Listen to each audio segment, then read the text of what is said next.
ऐसी ही बेहतरीन कहानियाँ सुनने के लिए केपी नॉवल चैनल को लाइक, शेयर और सब्सक्राइब करें। आने वाली कहानियों के बारे में जानने के लिए हमारे टेलीग्राम से जुड़ें। लिंक डिस्क्रिप्शन में है। सुपर जीन 2 एवोल्यूशन अध्याय 271। लिन शेन ने, चाहे उसने कितनी भी गणना की हो, पाया कि सामान्य परिस्थितियों में कोसिमो को मारना आसान नहीं होगा जब तक कि वह पहले अपने जन्मजात कौशल को खत्म न कर दे। बेशक ये भी बहुत मुश्किल था, क्योंकि कोसिमो लापरवाही से सेलेस्टियल डिसेंट का उपयोग नहीं करेगा जब तक कि यह जीवन और मृत्यु का मामला न हो। सेलेस्टियल डिसेंट का उपयोग करने के बाद वह शायद किसी और को मौका नहीं देगा। तियानजुन ने लिन शेन को अपने असेंशन एग का उपयोग करके चढ़ने का सुझाव देना बंद कर दिया। हालांकि उसका मानना था कि लिन शेन के पास अंत में उसकी योजना का पालन करने के अलावा कोई और विकल्प नहीं था। कोसिमो की अपनी ताकत के अलावा उसके पास जो टेलीपोर्टर है वह एक और मुद्दा है। वह किसी भी समय जायंट रिंग स्टार से दूर टेलीपोर्ट कर सकता है, इसलिए उसे मारने के लिए आपको इस समस्या से भी निपटना होगा, तियानजुन ने कहा। हमें इसे कैसे हल करना चाहिए? लिन शेन को तभी याद आया कि न केवल उसके पास जायंट रिंग स्टार पर एक वॉच टेलीपोर्टर था जिससे वह किसी भी समय बच सकता था, इसलिए आप उसे केवल एक विशेष स्थान पर ही मार सकते हैं। स्टार बेल्ट के भीतर कुछ स्थान है जहां टेलीपोर्टर को सक्रिय नहीं किया जा सकता है, जैसे कि हेल आइलैंड जहां आप पहले गए थे। तभी लिन शेन को पता चला कि हेल आइलैंड पर टेलीपोर्टेशन असंभव था। पीछे मुड़कर सोचने पर वह कुछ हद तक भयभीत महसूस कर रहा था। शुक्र है, हेल आइलैंड पर वास्तव में कोई महत्वपूर्ण खतरा नहीं था। ये पहली बार भी था जब लिन शेन को पता था कि टेलीपोर्टर्स के उपयोग को प्रतिबंधित किया जा सकता है। अब से उसे एक अतिरिक्त कदम आगे की योजना बनानी थी। आप चाहते हैं कि मैं हेल आइलैंड पर कोसिमो को मार दूं? लिन शेन ने भौहें सिकोड़ी। बिल्कुल नहीं। यदि आप दोनों हेल आइलैंड पर लड़ना शुरू करते हैं तो सबसे अधिक संभावना है कि आप सभी हेल गेटकीपर द्वारा मारे जाएंगे। इसके अलावा कोसिमो हेल आइलैंड नहीं जाएगा क्योंकि यह उसके लिए भी एक खतरनाक कार्रवाई होगी। तियानजुन ने आगे बात जारी रखने से पहले कुछ देर रुककर कहा, मैंने तुम्हारे लिए जो जगह तय की है वह ओशन हेवन आइलैंड से ज़्यादा दूर नहीं है। यह एक तैरता हुआ द्वीप है जिसका नाम रेजर फैंग आइलैंड है।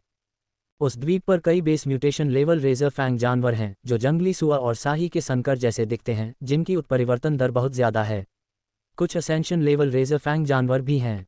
कई खोजबीन के बाद रेजर फैंग आइलैंड पर कोई उन्नत जीवन रूप या अन्य विसंगतियां नहीं पाई गई हैं। लेकिन वहाँ दो प्रतिबंध हैं, एक ये कि तुम उड़ नहीं सकते और दूसरा टेलीपोर्टर का उपयोग करने में असमर्थता।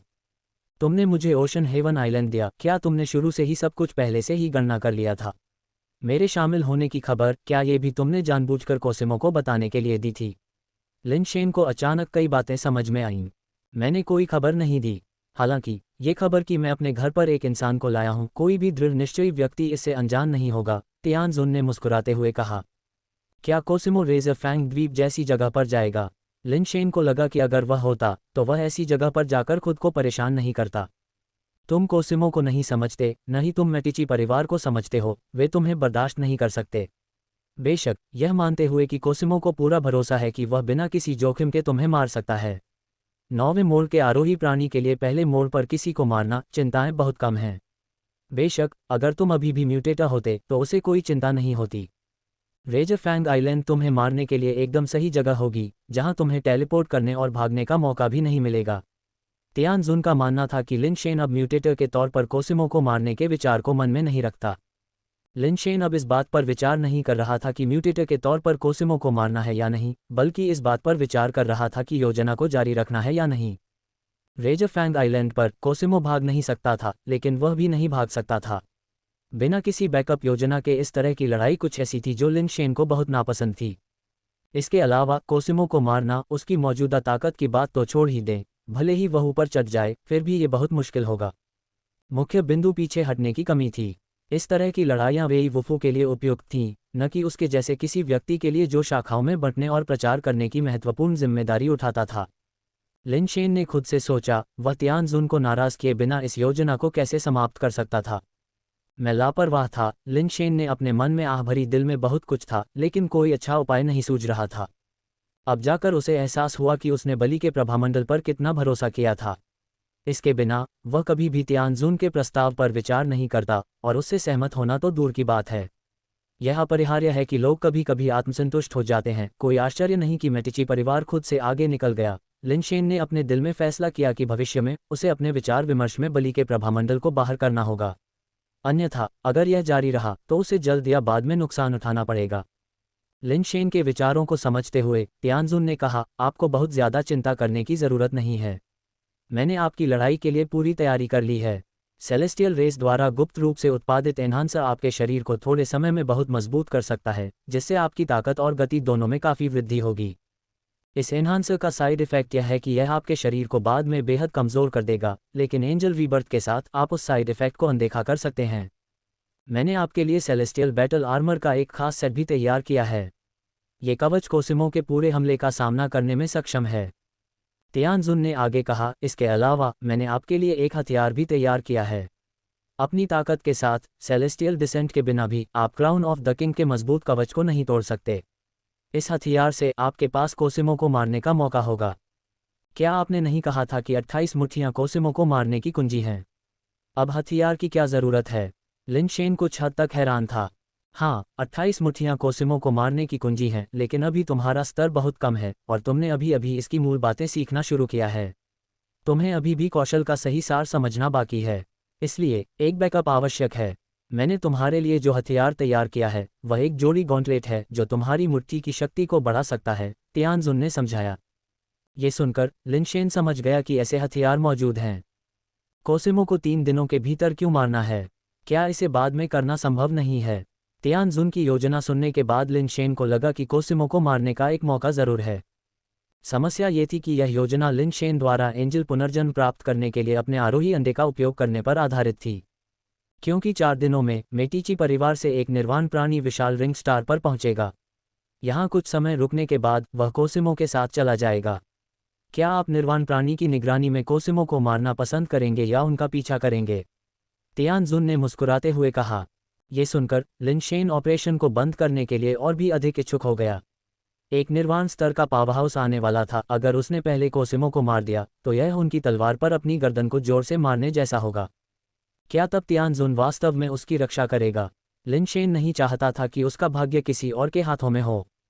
लिन शेन पहले से ही विशाल रिंग स्टार से भागने का समय खोजने की योजना बना रहा था, या वह रियलम किंग ग्रह पर जा सकता था, समय को अधिकतम पर सेट कर सकता था और थोड़ी देर के लिए छिप सकता था। डर गए, तियानजुन ने उदासीनता से बोलते हुए लिन शेन के इरादों को समझ लिया। वास्तव में मैं काफ़ी डरा हुआ हूँ।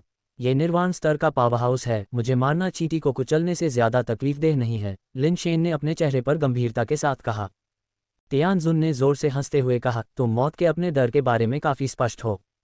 क्या तुम सिर्फ बलि का बकरा बनने से नहीं डरते? मैं तुम्हें सुरक्षा दूंगा, तियानजुन ने कहा और खड़े होकर अपनी शर्ट का ऊपरी बटन खोलना शुरू कर दिया। लिन शेन ने तियानशुन को मानव आकृति के मोज़ेक के अलावा कुछ नहीं देखा और मोहक हाव भाव ने उसमें कोई विशेष भावना नहीं जगाई।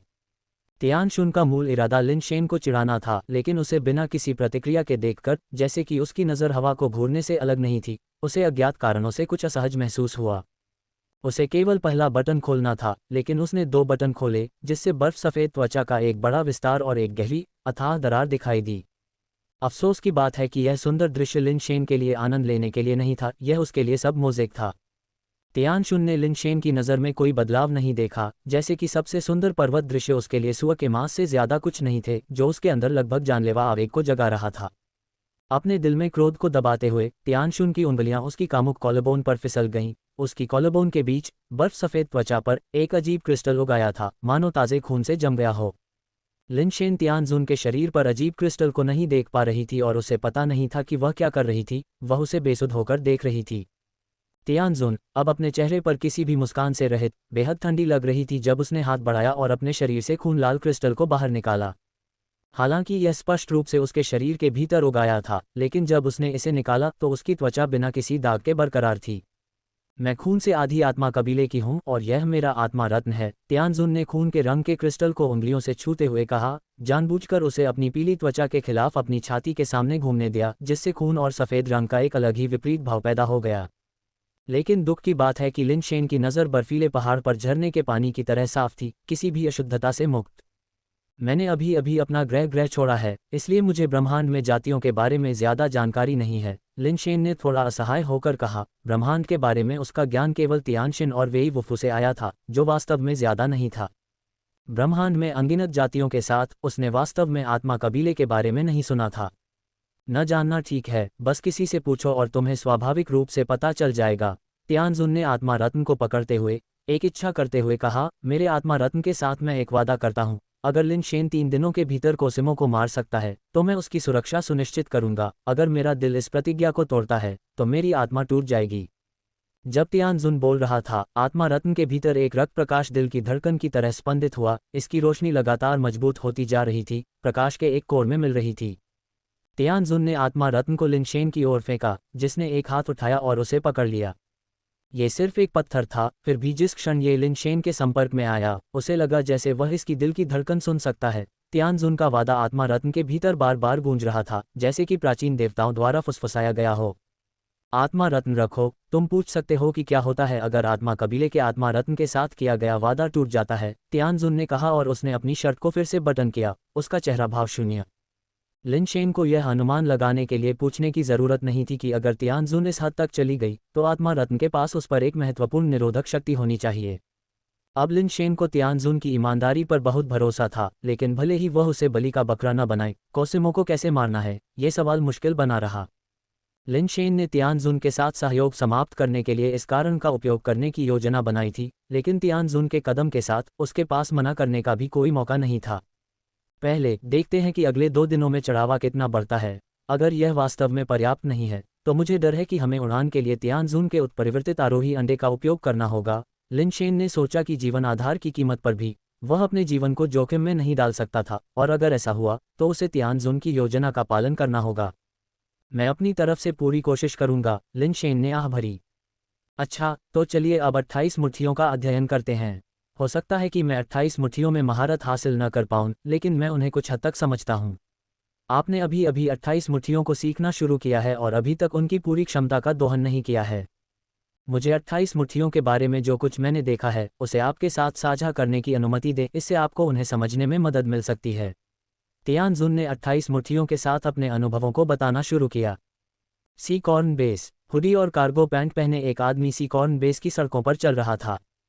उसने अपना सिर झुकाया, अपने हाथों को अपनी पतलून की जेबों में दबा लिया और धीरे धीरे चल रहा था, जैसे कि वह सड़कों पर टहल रहा हो। फिर भी उसका सिर कभी नहीं उठा, उसकी निगाह हमेशा उसके पैरों के नीचे सड़क पर टिकी रही, आगे के रास्ते में किसी भी तरह की दिलचस्पी के बिना आगे बढ़ रहा था। आगे की सड़क पर एक छोटी लड़की सावधानी से एक लोहे के सींग वाले घोड़े पर सवार थी, उसकी हरकतें सावधान थीं। लड़की धीरे धीरे सवारी कर रही थी, जाहिर तौर पर लोहे के सींग वाले घोड़े को संभालने में नौसिखिया थी, और हालांकि उसने बुनियादी बातों में महारत हासिल कर ली थी, लेकिन उसके आत्मविश्वास की कमी ने उसे बहुत सतर्क बना दिया था। चौराहे पर लड़की ने आगे बढ़ने से पहले हरी बत्ती की जांच की, लेकिन तभी एक बड़ा काला बैल बाईं ओर से दौड़ता हुआ आया, लाल बत्ती को अनदेखा करते हुए, और लोहे के सींग वाले घोड़े से टकरा गया।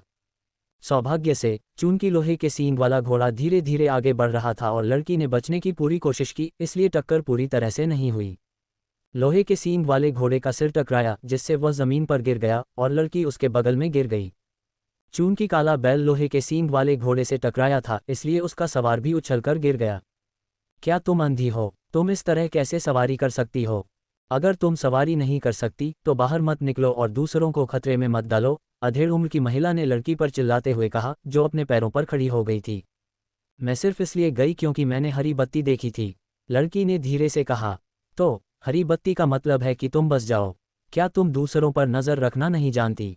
आंखें किस लिए होती हैं? सिर्फ हवा निकालने के लिए, महिला ने लड़की को डांटा, उसके चेहरे पर अपनी उंगली हिलाते हुए। ये स्पष्ट रूप से तुम ही थी जिसने लाल बत्ती का उल्लंघन किया था। तुम लड़की को कैसे दोषी ठहरा सकती हो? एक तमाशबीन, एक युवा व्यक्ति, अब और खड़ा नहीं रह सका और बोलने के लिए आगे बढ़ा। तो क्या हुआ अगर मैंने लाल बत्ती पार कर ली? क्या इसका मतलब यह है कि वह अंधी हो सकती है? स्पष्ट रूप से वह जानबूझकर रास्ता रोक रही थी, पैसे ठगने की कोशिश कर रही थी। तुम मिलीभगत कर रहे हो, है ना? पैसे ठगने की कोशिश कर रहे हो? अच्छा, मैं तुम्हें बता दूं, तुम मुझसे एक पैसा भी नहीं पाओगे, महिला ने गुस्से में उछलते कूदते हुए कहा। कई राहगीरों ने उसे समझाने की कोशिश की, लेकिन उन्हें गालियों की बौछार का सामना करना पड़ा, जिससे वे चुप हो गए। महिला बीच में ही चिल्ला रही थी कि अचानक एक लंबा व्यक्ति उसके पास आ गया है। एक और, बढ़िया, तुम सब इसमें साथ हो, है ना? एक असहाय महिला को अकेले धमकाना, बस इतना ही। मैं तुम्हें बता दूं कि मैं डरती नहीं हूं। चलो, मुझे मारो। मैं यह मानने से इनकार करती हूं कि सीकॉर्न बेस में कोई ऐसा नहीं है जो तुम्हारे जैसा कचरा संभाल सके। उसने उस विशालकाय व्यक्ति पर चिल्लाया।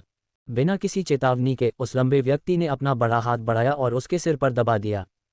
महिला की आंखें चौंककर चौड़ी हो गईं, कुछ कहने के लिए उसका मुंह खुला, लेकिन इससे पहले कि वह दूसरा शब्द बोल पाती, उसने महसूस किया कि कोई जबरदस्त बल उस पर पड़ रहा है। धमाका! महिला का सिर जमीन पर गिर गया और फट गया, जिससे चारों तरफ खून फैल गया। अचानक सारी आवाजें शांत हो गईं। रहस्यमय व्यक्ति ने अपना हाथ वापस खींच लिया और खड़ा हो गया, जमीन पर पड़े शरीर पर एक नज़र भी नहीं डाली और चलता रहा। हर कोई उसे चुपचाप जाता हुआ देख रहा था, कोई भी बोलने की हिम्मत नहीं कर रहा था। जल्द ही सीकॉर्न बेस से प्रवर्तक घटनास्थल पर पहुंचे और म्यूटेटर में से एक अजनबी को रोकने के लिए आगे बढ़ा, लेकिन एक साथी ने उसे रोक दिया। लड़ो मत, मुझे लगता है कि मैंने इस आदमी के बारे में सुना है। हम उसे संभाल नहीं सकते। जाओ, हवेली के मालिक को बुलाओ, म्यूटेटर ने अजनबी को देखते हुए कहा। हालांकि उन्हें जल्द ही एहसास हो गया कि अजनबी वास्तव में हाई हवेली की ओर जा रहा था। हाई दाक्सियू को खबर मिली और वह तुरंत गेट पर आ गई। उसने भी इस अजनबी के बारे में सुना था, लेकिन उसे उम्मीद नहीं थी कि वह वास्तव में सीकॉर्न बेस आएगा, और ऐसा लग रहा था कि वह हाई मैंशन की ओर जा रहा है। क्या तुम मुझे खोजने आए हो? अजनबी को गेट के सामने रुकते देख हाई दाक्सियू ने उसे परखा और पूछा। लिन शेन कहाँ है? अजनबी ने पूछा। क्या तुम्हें उससे कोई शिकायत है? हाई दाक्सियू ने भौहें सिकोड़ते हुए पूछा। उसने मेरा कुछ ले लिया, अजनबी ने जवाब दिया।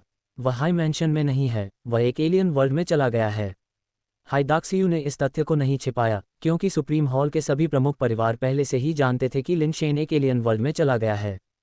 ऐसा इसलिए था क्योंकि लिन शेन और लिन मियाओ अब मदर प्लैनेट पर नहीं थे, इसलिए वान परिवार ने बड़ी संख्या में एस्केंडर्स को वापस नहीं भेजा। कौन सा ग्रह? अजनबी ने फिर से पूछा। मुझे आपको बताने का कोई कारण नहीं दिखता, हेडेक्सियू ने अजनबी को देखते हुए और धीरे धीरे बोलते हुए कहा। आश्चर्यजनक रूप से हेडेक्सियू की बातें सुनने के बाद अजनबी ने कुछ नहीं कहा, पीछे मुड़ा और चला गया। क्या आपको लगता है कि आप सीकॉर्न बेस पर किसी को मारने के बाद स्पष्टीकरण दिए बिना जा सकते हैं? हेडेक्सियू के बगल में एक आरोही ने तुरंत एक स्पिरिट बेस तलवार बुलाई और उसे अजनबी की पीठ पर निशाना साधते हुए बिजली की चमक की तरह अजनबी की ओर उड़ा दिया। ऐसा लग रहा था जैसे अजनबी की आंखें उसकी पीठ पर थीं। उसने लापरवाही से पीछे हाथ बढ़ाया और स्पिरिट बेस तलवार पकड़ ली। बस एक हल्के से दबाव से तलवार उसके हाथ में अनगिनत टुकड़ों में बिखर गई, खनकती हुई और जमीन पर गिर गई। आरोही का चेहरा पीला पड़ गया, क्योंकि अब उसे राहत महसूस हुई कि उसने अपना खुद का लाइफ बेस नहीं छोड़ा था और केवल स्पिरिट बेस तलवार का इस्तेमाल किया था।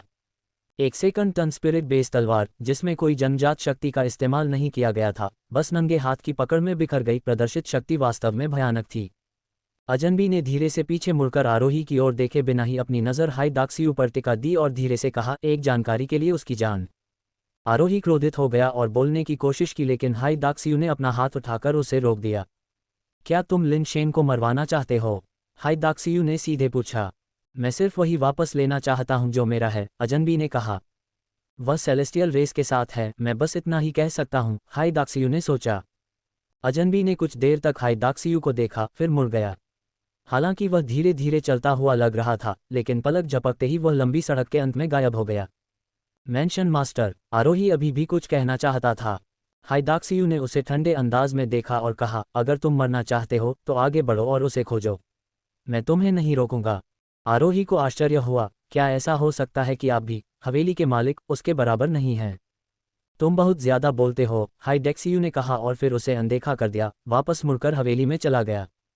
अजनबी दक्षिण की ओर चला गया, डार्कबर्ड बेस के आसपास की ओर लौटा, फ्लावर पाथ और गॉज से गुजरते हुए और लॉकी पर्वत पर पहुंचा। डार्कबर्ड के बिना वह वास्तव में लॉकी पर्वत को देख सकता था और सीधे शिखर पर पहुंच गया, उस गुफा में पहुंच गया जहां लिन शेन पहले गया था। अजनबी ने गुफा का सर्वेक्षण किया, अंदर एक कोने में चला गया और अपना हाथ बढ़ाकर उसे सीधे चट्टान में घुसा दिया। चट्टान बेहद कठोर, उसकी हथेली के नीचे टोफू की तरह थी, आसानी से घुस गई। एक आकस्मिक झटके से जमीन की चट्टान टूट गई, जिससे एक अथाह छेद दिखाई दिया। अजनबी ने नीचे छलांग लगाने में संकोच नहीं किया, अंधेरे गुफा में गिर गया, अंततः दृष्टि से गायब हो गया। मीडू स्टार, तियानशिन का मूड आज बहुत खराब था। उसने अपना उड़ने वाला वाहन सड़क के किनारे कुछ खाने के लिए पार्क किया था, और जब वह वापस आई तो उसने पाया कि उसके उड़ने वाले वाहन का रास्ता किसी दूसरे वाहन ने रोक रखा है, जिसने ऊपर कोई संपर्क जानकारी नहीं छोड़ी है। इससे भी ज्यादा गुस्सा दिलाने वाली बात यह थी कि जब उसने संपर्क जानकारी के लिए उड़ने वाले वाहन की जांच की, तो वाहन ने एक आवाज़ निकाली, लॉक होने की आवाज़। इससे साबित हुआ कि अंतरिक्ष यान का मालिक पास में ही था, उसने उसे जरूर देखा था और यह एक उकसावे की बात थी। अगर यह सेलेस्टियल रेस के मुख्य सितारों में से एक मीडू स्टार नहीं होता, और अगर यहाँ के स्टार लॉर्ड को अपने परिवार से कोई शिकायत नहीं होती, तो तियानशिन अपने व्यक्तित्व के साथ अंतरिक्ष यान को तुरंत नष्ट कर देता। धमाका। जो काम तियानशिन करना चाहता था लेकिन नहीं कर पाया, किसी ने उसके लिए कर दिया। एक अजीब व्यक्ति ने हुडी पहनी हुई थी, जिसके चेहरे पर टोपी थी। उसने बाधा डालने वाले अंतरिक्ष यान पर अपना हाथ मारा, जिससे यान का ऊपरी हिस्सा सीधे नीचे गिर गया। तियानशिन ने अजीब व्यक्ति को चकित होकर देखा, क्योंकि उसने चपटे अंतरिक्ष यान को पास के खाली स्थान पर लात मारी। दोस्त, तुम्हें दखल देने के लिए किसने कहा? तियानशिन ने सेलेस्टियल को पास की दुकान से बाहर निकलते हुए देखा, जो गुस्से में दिख रहा था, और अजीब व्यक्ति पर व्यंग्य किया। मुझे दखल देने वाले सबसे ज़्यादा नापसंद हैं, खासकर जब वे मेरे व्यवसाय में दखल देते हैं। ऐसा कहने के बाद तियानशिन उछल पड़ा। उसके पैर अंतरिक्ष यान पर पड़े, जो जल्दी ही कचरा बन रहा था, और उसके टुकड़े जगह जगह बिखर गए। चलो, तियानशिन मुड़ा और अपने अंतरिक्ष यान में वापस आ गया। जैसे ही उसने इसे स्टार्ट किया, उसने सह पायलट का दरवाज़ा खोला और अजीब व्यक्ति को आवाज़ लगाई। अजीब व्यक्ति ने उसे देखा और बिना कुछ कहे उसके पास बैठ गया। तियानशिन ने अंतरिक्ष यान को आकाश में उड़ाया, और जब तक सेलेस्टियल अपने पंख फड़फड़ाते हुए उसका पीछा करने आया, तब तक वह अंतरिक्ष यान को दूर जाकर गायब होते हुए देखकर केवल कोस सकता था। तुम जैसे इंसान मीडू स्टार पर क्या कर रहे हो? अंतरिक्ष यान को चलाते हुए तियानशिन ने पूछा। किसी की तलाश में, अजीब व्यक्ति ने जवाब दिया। पता? वह सेलेस्टियल रेस के साथ है। बेशक, मुझे पता है कि वह सेलेस्टियल रेस के साथ है, अन्यथा आप मीडू स्टार पर क्यों आएंगे? ये बकवास है। मैं उसका सटीक पता पूछ रहा हूँ। पता नहीं, मुझे बस इतना पता है कि वह सेलेस्टियल रेस के साथ है। आपका मतलब है कि जिस व्यक्ति को आप ढूंढ रहे हैं, वह शायद मीडू स्टार पर भी न हो। आप बस इतना जानते हैं कि वह सेलेस्टियल रेस के क्षेत्र में है। हाँ, तो आप घास के ढेर में सुई ढूंढ रहे हैं। सेलेस्टियल रेस हजारों अधीनस्थ सितारों पर शासन करती है। आपको लगता है कि आप सिर्फ अपने 2 पैरों और एक मुंह से किसी को ढूंढ सकते हैं। उसे ढूंढ पाना तुम्हारे लिए सौभाग्य की बात होगी। तियानशिन ने एक पल सोचा और फिर कहा, तुम जिस व्यक्ति को ढूंढ रहे हो उसका नाम क्या है, और वह किस जाति का है? लिनशेन, एक इंसान, अजीब व्यक्ति ने उत्तर दिया। लिनशेन? कौन सा लिनशेन? क्या ये वह व्यक्ति हो सकता है जिसका उपनाम प्लेबॉय है? तियानशिन की आंखें चौड़ी हो गईं जब वह अजीब व्यक्ति को देखने के लिए मुड़ा, जो लगभग एक आने वाले अंतरिक्ष यान से टकरा गया। हाँ, तुम उसे मानव मात्र ग्रह पर जाने के बजाय मीडू स्टार पर क्यों ढूंढ रहे हो? क्या ये हो सकता है कि लिनशेन आकाशीय जाति में आ गया हो? बोलते समय तियानशिन की आंखें चमक उठीं। हाँ, अजीब व्यक्ति ने सिर हिलाया। तुम उसके दोस्त हो या दुश्मन? तियानशिन ने फिर पूछा। उसने मेरा कुछ लिया, मैं उसे वापस लेना चाहता हूँ, अजीब व्यक्ति ने कहा। ऐसा ही वह कमीना करेगा। मेरे पीछे आओ, मैं तुम्हें उसके पास ले चलूंगा। उसने मुझसे भी कुछ लिया है और मैं भी उसे ढूंढ रहा हूँ। तियानशिन ने अजीब व्यक्ति के इरादे को गलत समझा, सोचा कि वे दोनों लिनशेन द्वारा लूटे गए हैं, और अचानक साझा दुश्मनी की रिश्तेदारी महसूस की, बोलते समय अपने दांत पीसते हुए। हम उसे कैसे पाएंगे? अजीब व्यक्ति ने शांति से पूछा। मैं कहीं और होने की गारंटी नहीं दे सकता, लेकिन सेलेस्टियल रेस के इलाके में मेरे कुछ दोस्त हैं। इसे मुझ पर छोड़ दो, तियानशिन ने कहा, अचानक बहुत बेहतर महसूस कर रहा था और थोड़ा उत्साहित भी। रियलम किंग ग्रह पर वह लिनशेन का मुकाबला नहीं कर सकता था, जिसने उसे पूरी तरह से मात दे दी थी। उसे उम्मीद नहीं थी कि लिनशेन सेलेस्टियल रेस में आएगा। अब जब वह आ गया है तो चीज़ें आसान हो जाएंगी। जैसे ही उसने लिनशेन को पाया, तियानशिन ने उसके पास जो कुछ भी था उसे छीनने की कसम खाई, यहाँ तक कि उसके लिए अंडरवियर की एक जोड़ी भी नहीं छोड़ी। लिनशेन, तुम मेरा इंतज़ार करो। मुझे तुम्हें खोजने मत दो, क्योंकि भले ही तुम मुझे पिताजी कहो, मैं तुम्हें नहीं छोड़ूंगा। तियानशिन पहले से ही कल्पना कर रहा था कि कैसे वह उसे खोजने के बाद लिनशेन को क्रूरता से अपमानित करेगा। तियानशिन ने खुद 28 मुट्ठियों के इस्तेमाल को देखा था और उसके अनुसार इसे इस्तेमाल करने के बाद पहला मुक्का काफ़ी साधारण लग रहा था, इसमें कुछ भी खास नहीं था। हालांकि दूसरे मुक्के में विनाश की आभा थी, मानो इससे सब कुछ नष्ट हो सकता है, न केवल भौतिक शरीर, बल्कि ऐसा लग रहा था कि इसके साथ आत्मा भी चकनाचूर हो सकती है। तियानशिन ने खुद मेरी एक दोस्त को 28 मुट्ठियों का इस्तेमाल करके निर्वाण प्राणी को मौत के घाट उतारते देखा था। वह बस दूर से देख रही थी, लेकिन वह बहुत कांप रही थी, उसकी आत्मा लगभग क्षतिग्रस्त हो गई थी। तियानशिन ने 28 मुट्ठियों को देखने के अपने विस्तृत अनुभव को सुनाया, ताकि लिनशेन उन्हें बेहतर तरीके से समझ सके। सुनने के बाद लिनशेन को बहुत अजीब लगा, क्योंकि उसने जिन 28 मुट्ठियों में महारत हासिल की थी, वे उतनी शक्तिशाली नहीं लग रही थीं जितना तियानशिन ने बताया था। उदाहरण के लिए, तियानशिन ने कहा कि दूर से देखने मात्र से ही उसकी आत्मा लगभग क्षतिग्रस्त हो गई थी, फिर भी लिनशेन को नहीं लगा कि 28 मुट्ठियों में आत्मा को डराने की क्षमता थी। तियानशिन का दृढ़ विश्वास था कि 28 मुट्ठियां एक प्रकार की मुक्केबाजी तकनीक थी जो सार, ऊर्जा और आत्मा को एक में मिला देती थी। वे न केवल दूर से चोट पहुंचा सकती थीं, बल्कि ताकत को भी बहुत बढ़ा सकती थीं और यहाँ तक कि आत्मा को नुकसान पहुंचाने की क्षमता भी रखती थीं। उसने सोचा कि लिन शेन ने केवल रूप को समझा था और अभी तक 28 मुट्ठियों के वास्तविक सार को सही ढंग से नहीं समझा था, इसलिए उसे लगा कि वे कुछ खास नहीं थीं। तियानशुन ने 28 मुट्ठियों को व्यक्तिगत रूप से देखा है और उसके स्तर और अंतर्दृष्टि के साथ उसे गलत नहीं होना चाहिए। हालांकि लंबी दूरी के हमले के प्रभाव के अलावा मुझे ताकत में कोई वृद्धि या आत्मा को नुकसान पहुंचाने की क्षमता महसूस नहीं हुई। लिन शेन ने 28 मुट्ठियों के अपने उपयोग पर ध्यान से विचार किया। वास्तव में उन दोनों प्रभावों में से कोई भी नहीं पाया। तियानशुन भूमिगत गुप्त कक्ष से बाहर निकल गया और लिन शेन से कहा कि वह 28 मुट्ठियों को खुद ही समझे। एक बार जब उसका बेस म्यूटेशन रेट 100% पर पहुंच गया तो उसे केवल दीवार पर लगे स्विच को दबाने की जरूरत थी और तियानशुन उसे लेने आ जाएगा। लिन शेन की घड़ी में हर समय बेस म्यूटेशन रेट जोड़ 1 की सूचना दिखाई देती थी। इस दर पर ऐसा लग रहा था कि उसे अपने बेस म्यूटेशन रेट को 100% तक पहुंचने में आधे दिन की भी जरूरत नहीं होगी। बहुत देर तक सोचने के बाद भी ये पता लगाने में असमर्थ कि 28 मुट्ठियों में ऐसा क्या खास था, लिन शेन ने बस कुछ समय के लिए हार मान ली। बाद में बेस म्यूटेशन एसेंस में भिगोने के बाद वह असली लड़ाई में अभ्यास करेगा ताकि ये देख सके कि क्या वह तियानशुन द्वारा वर्णित प्रभावों को प्राप्त कर सकता है। हालांकि उसने 28 मुट्ठियों के सार को नहीं समझा था, लिन शेन ने कुछ और सोचा। 28 मुट्ठियां दूर से हमला कर सकती थीं, एक ऐसी क्षमता जो आरोही के पास नहीं थी। एस्केंडर्स के लंबी दूरी के हमले उनके लाइफ बेस की उड़ान क्षमता पर निर्भर थे। रेजरफैंग आइलैंड में उड़ान प्रतिबंधित थी और न तो एस्केंडर्स और न ही लाइफ बेस हवा में उड़ सकते थे। जबकि लिन शेन उड़ नहीं सकता था, वह कूद सकता था और कूदना रेजरफैंग आइलैंड के निषेध के भीतर नहीं था। स्वर्ग की सीढ़ी की क्षमता के साथ वह लंबे समय तक हवा में रह सकता था। इसका मतलब था कि वह रेजरफैंग आइलैंड पर उड़ सकता था और लंबी दूरी के हमले कर सकता था, जबकि कोसिमो उड़ान और लंबी दूरी की आक्रामक क्षमताओं से रहित होगा, केवल निष्क्रिय रूप से हिट लेने के लिए छोड़ दिया जाएगा। इस एहसास के साथ लिन शेन ने पाया कि उसके पास वास्तव में कुछ फायदे हो सकते हैं।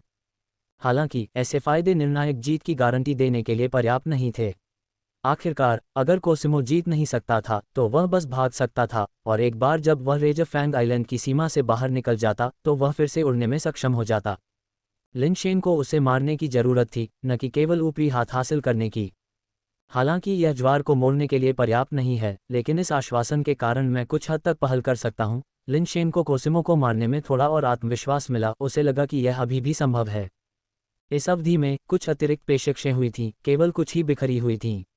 ऐसा लगता है कि पायनियर कोर ने कोई बड़े पैमाने पर कार्रवाई नहीं की थी या उन्हें किसी भी खतरे का सामना नहीं करना पड़ा था। ये लिन शेन की सबसे बड़ी चिंता थी, एक निर्णायक विशेषता के बिना कोसिमो को मारना बहुत कठिन होगा।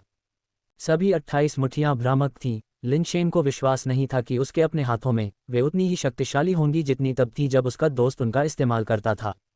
लिन शेन को यह भी संदेह था कि 28 मुट्ठियों की ताकत जरूरी नहीं कि तकनीक के कारण हो, बल्कि इसलिए कि वह व्यक्ति, मेरा दोस्त, मजबूत था। चूंकि वह वैसे भी निष्क्रिय था, इसलिए लिन शेन ने सबसे पहले अपने पास मौजूद उपयोगी क्षमताओं को छांटा। अब एक्यूपॉइंट सीलिंग उसका सबसे बड़ा तुरुप का पत्ता था। अगर उसकी ताकत कोसिमो को मारने के लिए पर्याप्त नहीं थी तो उसे समय आने पर एक्यूपॉइंट सीलिंग पर निर्भर रहना होगा। संघर्ष के 7 कदम इस समय बेकार लग रहे थे, लेकिन लिन शेन के पास एक विचार था जो इसे अविश्वसनीय रूप से उपयोगी बना सकता था। अगर अंत में लिन शेन अभी भी कोसिमो को नहीं मार सकता था तो उसने तियानजुन से उसे गोली मारने की योजना बनाई। वह शॉट हार को जीत में बदलने की कुंजी हो सकती है। बाकी सभी को ऐसा लगेगा कि तियानजुन उस पर गोली चला रहा था, लेकिन लिन शेन के लिए जब तक तियानजुन द्वारा चलाई गई पेट कैप्सूल उसकी 7 कदम की सीमा में प्रवेश करती है, तब तक वह पेट कैप्सूल से ज़्यादा तेज गति प्राप्त कर सकता है। लिन शेन ने पहले भी इसका परीक्षण किया था क्योंकि वह कुछ हद तक चिंतित था कि संघर्ष के 7 कदम की अग्निबीज क्षमता उल्टी पड़ सकती है, इसलिए उसने कुछ बार प्रयोग किया था। संघर्ष के 7 कदम के लिए स्पष्टीकरण यह है कि बंदूकें 7 कदम से ज़्यादा तेज होती हैं, लेकिन मैं 7 कदम के भीतर तेज हूँ। वास्तव में ये 7 कदम के भीतर तेज है, लेकिन क्या होगा अगर कोई 7 कदम से आगे की दूरी से गोली चलाए? क्या इसका मतलब यह नहीं होगा कि वे उससे ज़्यादा तेज होंगे? तो क्या इसका मतलब यह नहीं होगा कि अगर कोई 7 कदम से आगे की दूरी से उस पर गोली चलाए तो वह निश्चित रूप से उसे चकमा नहीं दे पाएगा? इस वजह से लिन शेन ने कई बार प्रयोग किए और पाया कि ऐसा नहीं था। अगर कोई 7 कदम से आगे की दूरी से गोली चलाए तो जब तक गोली उसके 7 कदम की सीमा में प्रवेश करती है तब तक वह अपनी गति बढ़ा सकता है। ये निष्कर्ष निकालने के बाद लिन शेन पूरी तरह से आश्वस्त हो गया। इस अग्निबीज क्षमता के साथ आग्नेयास्त्रों को उसे मारने में कठिनाई होगी। इस सिद्धांत के आधार पर जब तक तियानजुन ने उस पर निर्वाण स्तर की पालतू बंदूक से गोली चलाई और पालतू कैप्सूल उसके 7 चरणों की सीमा में प्रवेश कर गया, तब तक उसकी गति निर्वाण के स्तर तक बढ़ सकती थी। कोसिमो के एक्यू पॉइंट को सीधे सील करने के लिए उस निर्वाण स्तर की गति का उपयोग करना एक निश्चित जीत होगी। मुझे इसका अच्छा उपयोग करना चाहिए। ये निश्चित जीत के लिए मेरा तुरुप का पत्ता है, लेकिन मैं इसके बारे में तियानजुन से कैसे बात करूं? मैं निश्चित रूप से उसे संघर्ष के 7 चरणों की क्षमता के बारे में नहीं बता सकता। मुझे एक रास्ता खोजने की जरूरत है। लिन शेन इस बात पर विचार कर रहा था कि तियानजुन के साथ इस बारे में कैसे बात की जाए। इन 2 कौशलों के अलावा रेजफैंग द्वीप पर दुर्घटनाग्रस्त होना भी कुछ हद तक उपयोगी साबित हुआ, जबकि पानी पर तैरने का कौशल बहुत उपयोगी नहीं था। जब वह सोच रहा था तो उसने अचानक अपने कपड़ों से डेथ पाउडर निकलते देखा जो उसने उतार दिए थे। क्या इसने सब कुछ पचा लिया है? लिन शेन बहुत खुश था, क्योंकि उसके कौशल का एक महत्वपूर्ण हिस्सा डेथ पाउडर से जुड़ा था। इसके बिना उसने जो तकनीकें सीखी थीं उनमें से आधी बेकार हो जाती। डेथ पाउडर का पेट सामान्य हो गया था। ये लिन शेन के बगल में उड़ गया और फिर बेस म्यूटेशन पूल में सिर के बल गिर गया। क्या यह आदमी किसी पेटू का पुनर्जन्म है? ये हर अच्छी चीज को क्यों निगलना चाहता है? लिन शेन ने जल्दी से डेथ पाउडर को पूल से बाहर निकाला। ये चीज पहले से ही पूल में मौजूद बेस म्यूटेशन लिक्विड एसेंस को निगलना शुरू कर चुकी थी। कौन जानता था कि यह एसेंस के पूरे पूल को निगल सकता है, जिससे वह तियानजुन को कुछ भी समझाने में असमर्थ हो जाएगा। उसने तुरंत डेथ पाउडर को कैप्सूल के रूप में वापस कर दिया ताकि आगे कोई शरारत न हो। इसके गुणों की जांच करने पर लिन शेन को यह देखकर आश्चर्य हुआ कि डेथ पाउडर ने एक अतिरिक्त कौशल प्राप्त कर लिया था। सुपर बेस प्रिजन किंग की आंख, ये ब्लड प्रिजन किंग की बेस टैलेंट है। लिन शेन बहुत खुश था। उन्होंने कभी यह उम्मीद नहीं की थी कि डेथ पाउडर बेस टैलेंट को अपनी क्षमता में बदल सकता है। वाह, ये भी काम करता है। लिन शेन ने सुपर बेस प्रिजन किंग की डेथ पाउडर की आंख की बारीकी से जांच करने के बाद वह बहुत खुश हुआ। सुपर बेस प्रिजन किंग की आंख 120% की दक्षता दर पर प्रिजन किंग की नज़र में शक्ति को परिवर्तित करती है। नज़र 1000 मीटर की प्रभावी सीमा वाले विरोधियों को बांध सकती है। पहले ब्लड प्रिजन किंग की नज़र 1000 मीटर तक भी नहीं पहुंचती थी और रूपांतरण दक्षता निश्चित रूप से 120% पर नहीं थी। डेथ पाउडर पर यह क्षमता स्पष्ट रूप से बढ़ाई गई थी। भविष्य में एक बार जब डेथ पाउडर चढ़ता है तो प्रत्येक पुनर्जन्म के साथ प्रिजन किंग की आंख का प्रभाव और भी मजबूत होता जाएगा। केवल अफसोस की बात यह थी कि डेथ पाउडर की वर्तमान शक्ति विशेषता अभी भी काफ़ी कम थी, इसलिए ये कुछ निचले स्तर के प्राणियों को बांध सकता था, लेकिन शक्तिशाली उच्च स्तर के प्राणियों का सामना करने पर प्रिजन किंग की नज़र का बंधन प्रभाव उतना मजबूत नहीं होगा। हालांकि भले ही यह कमज़ोर था, फिर भी इसमें कुछ हो सकता था प्रभाव। ये रस्सी से बंधे होने जैसा है। रस्सी चाहे कितनी भी अविश्वसनीय क्यों न हो, इसका कुछ न कुछ प्रभाव तो होगा ही। ऐसे समय में जब जीवन और मृत्यु के लिए संघर्ष किया जाता है, एक छोटी सी दुर्घटना अलग परिणाम ला सकती है, इसलिए जेल राजा की नज़र अभी भी उपयोगी थी। बस इसका प्रभाव अपेक्षाकृत कमज़ोर था और महत्वपूर्ण क्षणों को छोड़कर ज़्यादा काम का नहीं था। लिन शेन अभी भी बहुत खुश था क्योंकि यह एक दुर्लभ लंबी दूरी का कौशल था और इससे भी बढ़कर इसकी प्रभावी सीमा 1 किलोमीटर थी। लिन शेन ने डेथ पाउडर को जेल राजा की आंख दिखाने के लिए इस्तेमाल किया और उसके सिर के ऊपर एक खूनी आंख अप्रत्याशित रूप से खुल गई, जिससे मूल रूप से बिना आंख वाले प्राणी को कुछ अजीब सा रूप मिल गया। आंख टॉर्च की तरह खून के रंग की रोशनी उत्सर्जित करती थी जो बहुत बड़े क्षेत्र को कवर नहीं करती थी। ये भी लिन शेन की उम्मीदों के भीतर था। रक्त जेल राजा की हथेलियों में अनगिनत आंखें थीं, इसलिए जेल राजा की आंख का उपयोग करने के बाद सीमा काफ़ी व्यापक थी। डेथ पाउडर ने सिर्फ एक आंख ही विकसित की थी, इसलिए ये समझ में आता है कि इसकी सीमा छोटी थी। किसी एक जीव को बांधने के लिए इसका इस्तेमाल करना कोई समस्या नहीं थी और इसे पर्याप्त माना जाता था। छोटी आंखें प्रकाश को केंद्रित करती हैं, कोई आश्चर्य नहीं कि प्रभाव अधिक मजबूत हो गया है। लिन शेन ने डेथ पाउडर को वापस एंजल रिवॉल्वर में डालते हुए कहा। जैसे ही लिन शेन ने एक ग्लूटन से निपटा, जागा हुआ फैटी न जाने कब अपने बैग से बाहर रेंगता हुआ पीने के पानी की तरह बेस म्यूटेशन पूल पर चोंच मारने के लिए अपनी गर्दन को फैलाया और बेस म्यूटेशन लिक्विड एसेंस को अपने पेट में गटक लिया। लिन शेन ने उसे रोकने के लिए जल्दी से कहा, चूंकि हम किसी और की छत के नीचे हैं, इसलिए अभी ज़्यादा जंगली न बने। फैटी को पूल में बेस म्यूटेशन लिक्विड को अनिच्छा से देखते हुए अभी भी कोशिश करने के लिए उत्सुक देखा। लिन शेन के पास अपने बैग से उसे बचा हुआ म्यूटेंट बेस म्यूटेशन फ्लूइड खिलाने के अलावा कोई विकल्प नहीं था, जिसने आखिरकार उसे शांत कर दिया। भरपेट खाने के बाद फैटी वापस बैग में सोने चला गया। सोने के अलावा ये सिर्फ खाना है, लानत है, वे सभी जीवित पूर्वजों की तरह हैं। लिन शेन ने बेस म्यूटेशन पूल में वापस आते समय बड़बड़ाते हुए कहा, कुछ थका हुआ महसूस कर रहा था। बेस म्यूटेशन दर लिन शेन की अपेक्षा से पहले ही 100% पर पहुंच गई।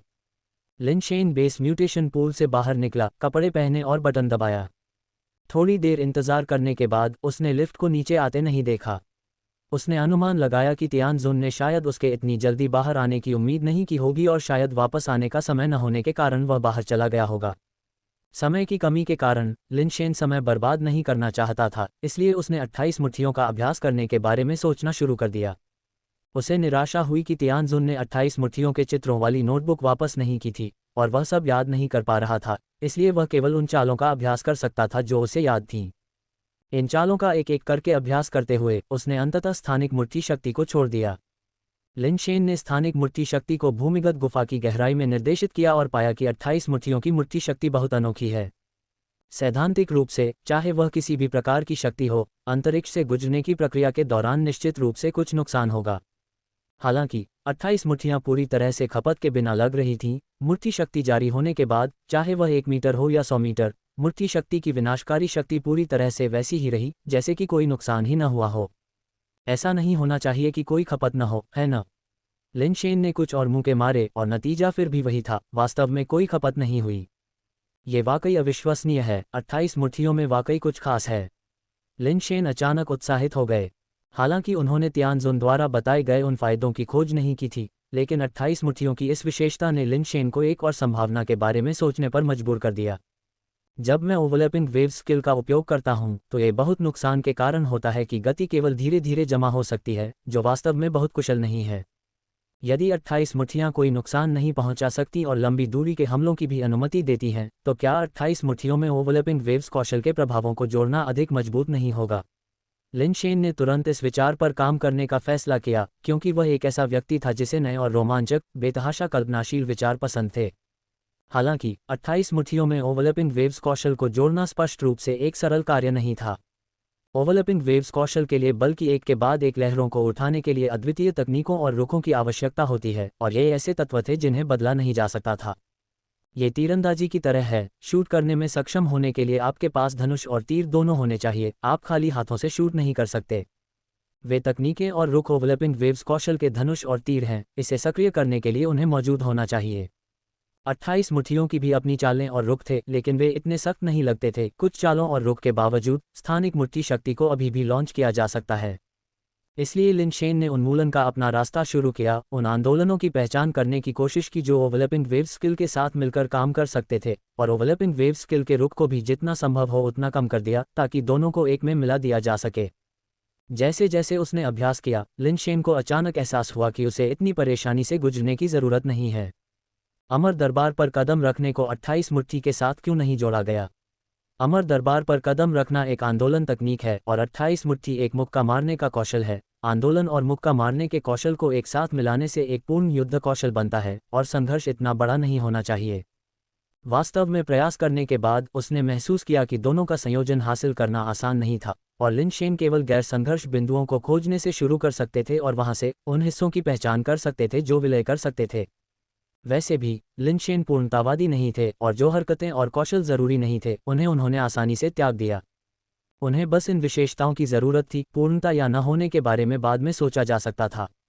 समय सेकंड दर सेकंड बीतता गया और लिनशेन ने खुद को पूरी तरह से इस आकर्षक रचना में डुबो दिया। उन्होंने पहले ही अमर दरबार पर कदम रखना और 28 मुट्ठियों को एक साथ जोड़ दिया था, लेकिन क्योंकि दोनों के बहुत से हिस्सों को हटा दिया गया था और संशोधित किया गया था, इसलिए परिणामी कौशल विशेष रूप से कच्चा दिखाई दिया, यहाँ तक कि दोषों से भरा हुआ था। हालांकि यह बहुत ही अल्पविकसित था, लेकिन इस कौशल में अमर दरबार पर कदम रखना और 28 मुट्ठियों की विशेषताएं एक साथ मौजूद थीं। एक अलौकिक और रहस्यमय हरकत, लगातार बल जमा करना, बाहरी ताकत और कोई खपत न होने की विशेषता। 28 मुट्ठियां, जिनके बारे में तियानजुन ने कहा था कि उनमें सर्वोच्च विस्फोटक शक्ति है, लिनशेन के हाथों में पूरी तरह से पहचान में नहीं आ रही थीं। नहीं, ये सही नहीं है, ऐसा नहीं होना चाहिए। लिनशेन को अचानक समस्या का एहसास हुआ, क्यों हमेशा ऐसा लगता था कि दोनों अच्छी तरह से एकीकृत नहीं होते हैं, जिससे कुछ हद तक असंतोषजनक भावना होती है। उसकी 28 मुट्ठियों का वास्तव में गलत तरीके से अभ्यास किया गया था। वह जो इस्तेमाल कर रहा था, उनकी शक्ति नियंत्रित थी, जबकि 28 मुट्ठियों का असली रूप एक तरह की विस्फोटक मुट्ठी शक्ति थी। क्योंकि वह एक गुफा के अंदर था और चीजों को नुकसान पहुंचाने से डरता था, लिनशेन ने बहुत सावधानी से अभ्यास किया, अपनी शक्ति को पूरी तरह से छोड़ने की हिम्मत नहीं की। अमर न्यायालय की चाल तकनीक पर कदम रखना भी बहुत अनियंत्रित था और इसे इस तरह से संयमित तरीके से इस्तेमाल करने से भी उस तरह का सार खो गया। एक बार जब लिन शेन ने यह समझ लिया तो उसे पता चल गया कि वह पूरे समय इतना अजीब क्यों महसूस कर रहा था। गुफा में जगह सीमित थी, इसलिए लिन शेन पहले केवल यह अध्ययन कर सकता था कि दोनों को कैसे संयोजित किया जाए, और वास्तविक युद्ध अभ्यास के लिए पर्याप्त जगह खोजने से पहले तियानजुन के लौटने का इंतजार कर सकता था। तियानजुन वास्तव में बाहर गया था। उसे N-117 और Chi-118 ने एक बैठक के लिए आमंत्रित किया था। N-117 ने विशालकाय रिंग स्टार के भीतर एक पहाड़ पर एक बहुत ही खास क्षेत्र की खोज की थी और उत्परिवर्तित निर्वाण प्राणियों के अस्तित्व पर संदेह किया था।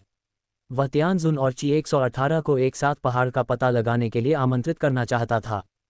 हालांकि पहाड़ कई प्रतिबंधों के साथ आया था और वे अभी जोखिम लेने के लिए तैयार नहीं थे। चर्चा के बाद उन्होंने तीनों दलों से एक पायनियर कोर को संयुक्त रूप से भेजने का फैसला किया ताकि पहले पहाड़ पर कई प्रतिबंधों और वहां के प्राणियों की स्थिति को स्पष्ट किया जा सके। समय पूरा होने पर उनके लिए पहाड़ पर चढ़ने में बहुत देर नहीं होगी। तीनों दलों ने कुछ म्यूटेटर और असेंडर्स को कुल 30,000 लोगों के साथ एक पायनियर कोर बनाने के लिए भेजा, जिन्हें 10 टीमों में विभाजित किया गया ताकि वे पहाड़ की खोज शुरू कर सकें। N-117 ने उन्हें पहले से आमंत्रित करने का कारण ये था कि अपने स्वयं के पायनियर कोर को बहुत अधिक समाप्त होने से बचाना था, क्योंकि अभी भी ऐसे विशाल क्षेत्र थे जिन्हें विकास के लिए जनशक्ति की आवश्यकता थी और वे अपने सभी संसाधनों को एक ही स्थान पर समाप्त करने का जोखिम नहीं उठा सकते थे। विशाल रिंग स्टार के विकास के वर्षों में उन्होंने पहले से ही काफ़ी मात्रा में मानव संसाधनों का उपभोग किया था और पुनःपूर्ति की मांग को पूरा करना मुश्किल हो रहा था।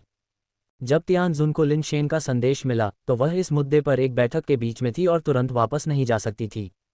एक बार परिणाम आने के बाद तियानजुन पहले अवसर पर पैराडाइज आइलैंड वापस आ गई।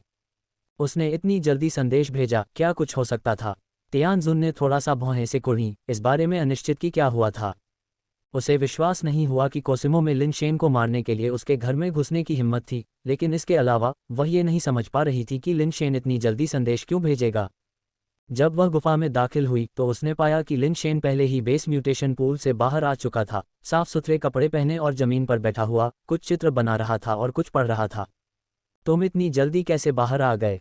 ये देखकर कि लिन शेन को कोई नुकसान नहीं हुआ, तियानजुन ने थोड़ी नाराजगी के साथ पूछा। मेरा बेस म्यूटेशन रेट पहले ही पूरा हो चुका है, लिन शेन ने खड़े होकर कहा। तियानजुन ने लिन शेन द्वारा जमीन पर खींची गई चीज़ों पर नज़र डाली जो छड़ी के आकार की लग रही थी और घृणा से अपने होंठ सिकुड़ने से खुद को रोक नहीं पाए। लिन शेन के ऐसे कलात्मक कौशल वास्तव में चापलूसी से कम थे। इतनी जल्दी? लिन शेन की अवशोषण गति अप्रत्याशित रूप से तेज थी, जिसने तियानजुन को चकित कर दिया। तुमने अपने लिए कुछ अतिरिक्त समय अर्जित किया है। मैं अब आरोही अंडा लाने जा रहा हूं ताकि तुम यहां चढ़ सको। चलो थोड़ा और इंतजार करते हैं, पहले एक जगह ढूंढते हैं, मुझे 28 मुट्ठियों का अभ्यास करना है। क्या तुम पहले मेरी छोटी नोटबुक लौटा सकते हो? मुझे कुछ हरकतें याद नहीं आ रही हैं, लिन शेन ने कहा। ठीक है, तियानजुन ने बुरा नहीं माना, ये सोचकर कि लिन शेन अपने साथी के असेंशन एग देने का इंतजार कर रहा था। आखिरकार ज़्यादा समय नहीं बचा था और अंत में लिन शेन को अपना असेंशन एग चुनना ही था। महल जैसी संरचना में एक इंडोर मार्शल आर्ट फील्ड था और यह बहुत ही उच्च विशिष्टताओं वाला था, एक ऐसी जगह जहां तियानजुन आमतौर पर प्रशिक्षण लेते थे और शोध करते थे। आप अभ्यास करें, मैं आपका मार्गदर्शन करूंगा, तियानजुन ने आत्मविश्वास के साथ कहा, एक तरफ खड़े होकर लिन शेन को संकेत देने की तैयारी करते हुए। हालांकि वह 28 मुट्ठियों में महारत हासिल नहीं कर सकी, लेकिन उसकी अंतर्दृष्टि और क्षेत्र लिन शेन से कहीं ज्यादा बेहतर था, इसलिए उसका मार्गदर्शन करना कोई समस्या नहीं होनी चाहिए। लिन शेन ने सिर हिलाया, अपनी नोटबुक को पलटा, उन हरकतों की समीक्षा की जिन्हें वह याद नहीं कर पा रहा था, और काफ़ी समय तक विचार करता रहा, इससे पहले कि वह उस युद्ध तकनीक का अभ्यास करना शुरू करे जिसे उसने अभी अभी समझा था। बाहर, आप क्या अभ्यास कर रहे हैं? कुछ देर तक देखने के बाद तियानजुन को लगा कि कुछ गड़बड़ है। यह कोई 28 मुट्ठियां नहीं थी, इसे 37 मुट्ठियां कहा जाना चाहिए, या यूं कहें कि बस बेतरतीब ढंग से मारना, चाहे कोई भी विशिष्टता क्यों न हो। लिन शेन की तकनीक में खामियां थीं और 28 मुट्ठियों के प्रभुत्व का पूरी तरह अभाव था। 28 मुट्ठियां, हो, लिन शेन ने मुस्कुराते हुए कहा। 28 मुट्ठियां जैसी इतनी प्रभावशाली तकनीक का अभ्यास करना और इसे महिलाओं के नृत्य जैसा बनाना, क्या आप इसमें थोड़ा और जोश नहीं डाल सकते? और आपकी हरकतें भी गलत हैं, ये गड़बड़ क्यों है? तियानजुन ने टिप्पणी की। मुझे जल्दी मत करो, मुझे लगता है कि 28 मुट्ठियों के कुछ हिस्से हैं जो उपयोग करने में बिल्कुल सहज नहीं हैं, इसलिए मैंने कुछ मामूली बदलाव किए हैं, मैं अभी उनमें पारंगत नहीं हूँ। लिन शेन के उत्तर ने तियानजुन को अवाक कर दिया। तुम अपने आप को क्या समझते हो? ये सोचकर कि तुम 28 मुट्ठियों को बदल सकते हो, तुम्हें उन्हें ठीक से सीखना चाहिए। तियानजुन को लगा कि लिन शेन का दिमाग खराब है।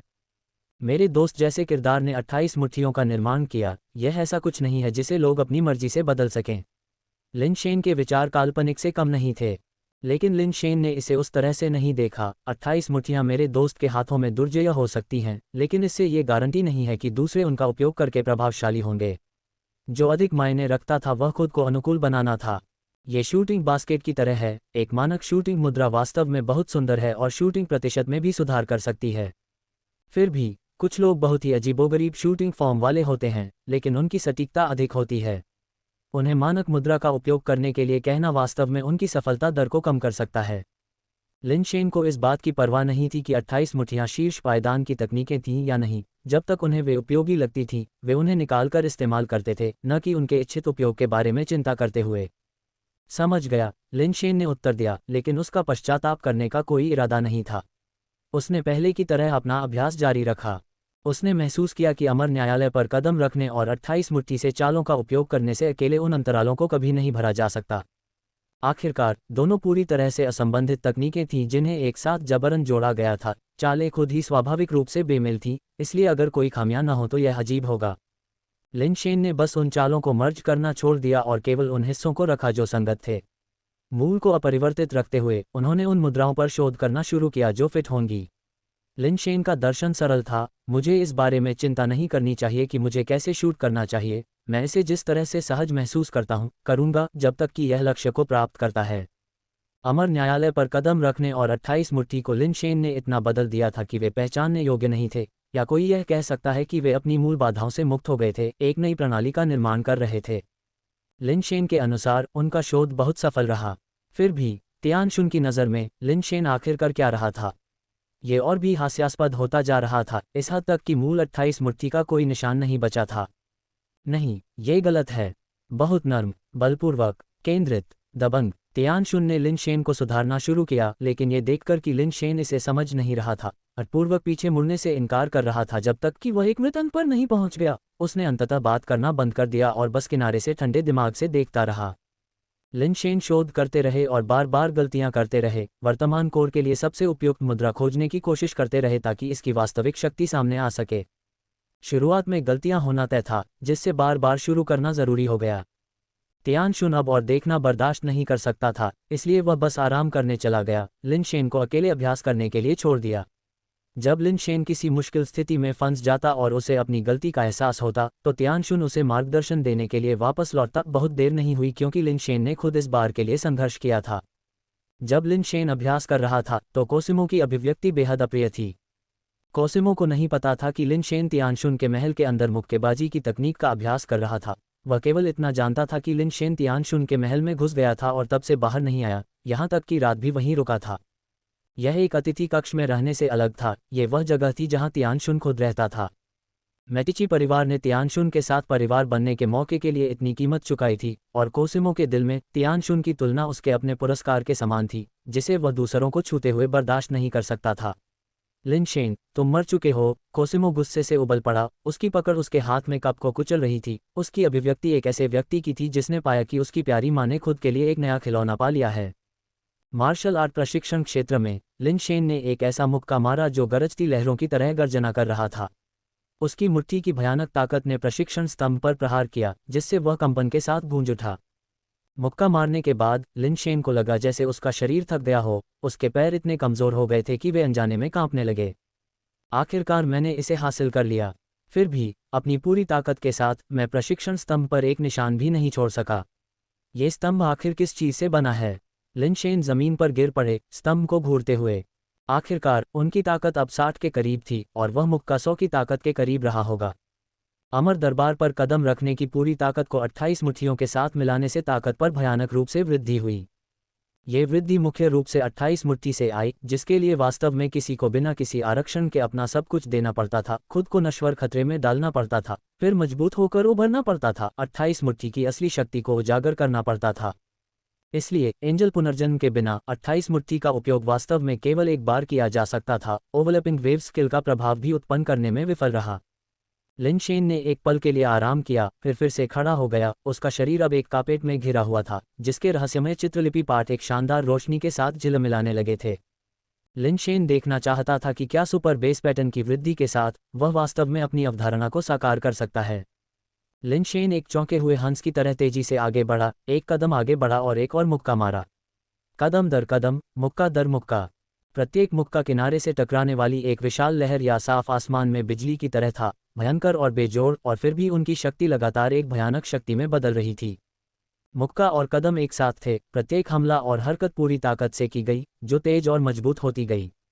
बेस म्यूटेशन से निकली ऊर्जा को सुपर बेस पैटर्न द्वारा खींची गई दुनिया की ताकत से फिर से भर दिया गया, जिससे लिन शेन को एक और वार करने की अनुमति मिली। वह कुछ ही कदम आगे बढ़ा था कि उसके पैरों और मुखों का तालमेल बिगड़ गया, जिससे तुरंत गति कम हो गई। अंतहीन ताकत ने उसके कवच को लगभग चकनाचूर कर दिया। अभी भी कुछ समस्याएं हैं। एकीकरण अभी भी पूर्ण नहीं है। लिन शेन केवल तब तक संशोधन करते रह सकते थे जब तक कि वे अपने फुटवर्क और मुक्का मारने को पूरी तरह से एकीकृत नहीं कर लेते। अब लिन शेन के विचार एकदम स्पष्ट थे। उनका प्रत्येक प्रहार एक औसत म्यूटेटर के कौशल के बराबर था और प्रत्येक प्रहार की शक्ति संचयी थी। सरल शब्दों में कहें तो उनके प्रत्येक बुनियादी हमले में किसी अन्य व्यक्ति के कौशल के बराबर शक्ति थी। वर्तमान में लिन शेन की सबसे बड़ी सीमा उनका शरीर नहीं थी, बल्कि वह गति थी जिस पर सुपर बेस पैटर्न विश्व के बल को अवशोषित करता था। सुपर बेस पैटर्न विश्व के बल से जितनी तेजी से और अधिक शक्ति अवशोषित करता था, उसकी विनाशकारी शक्ति उतनी ही मजबूत होती थी। दुर्भाग्य से एक सामान्य वातावरण में जिस गति से सुपर बेस पैटर्न विश्व के बल को अवशोषित करता था, वह अपर्याप्त थी, जिसने लिन शेन के प्रदर्शन को सीमित कर दिया। इन परिस्थितियों में लिन शेन द्वारा फेंका गया प्रत्येक मुक्का मुट्ठी शक्ति को 100 के करीब पहुंचा सकता था, और यदि वातावरण विशेष था तो मुट्ठी शक्ति और भी मजबूत हो सकती थी। यह अभी भी केवल सुपर बेस पैटर्न का उपयोग करने की स्थिति थी। यदि वह अपनी ताकत बढ़ाने के लिए सुपर बेस चेंज का भी उपयोग करता, तो प्रत्येक पंच की मुट्ठी शक्ति अत्यंत भयानक स्तर तक पहुंच जाती।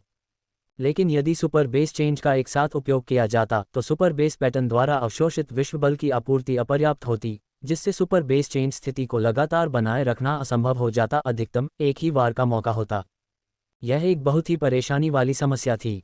सुपर बेस चेंज का उपयोग करने के लिए निरंतर भारी ऊर्जा व्यय की आवश्यकता होती थी, और जिस कौशल का वह वर्तमान में अभ्यास कर रहा था, वह एक ही बार में सारी ऊर्जा समाप्त करने के लिए डिज़ाइन किया गया था। इसलिए एक ही वार के बाद सुपर बेस चेंज अनिवार्य रूप से ढह जाएगा।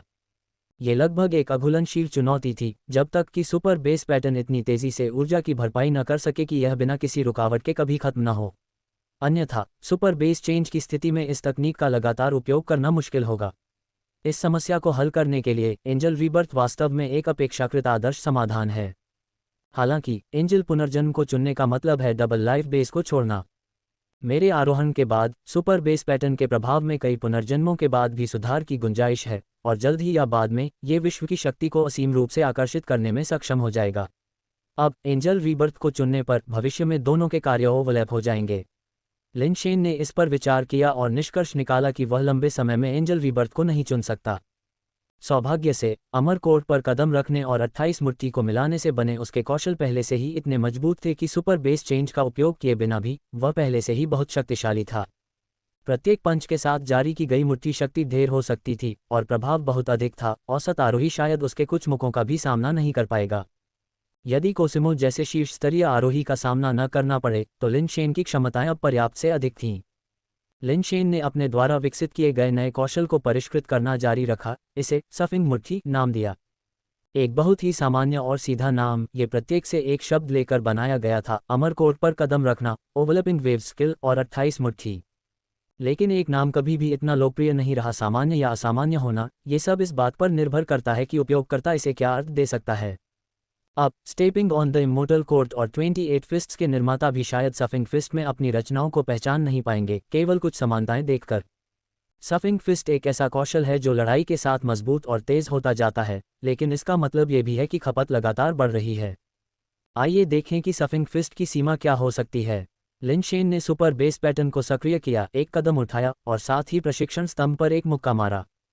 मुक्का के बाद मुक्का, कदम के बाद कदम। वह मुश्किल से 4 कदम चल पाया और सुपर बेस पैटर्न द्वारा विश्व बल के आरेखण से पहले 4 मुक्के मारे, जो खपत के साथ नहीं रह सके।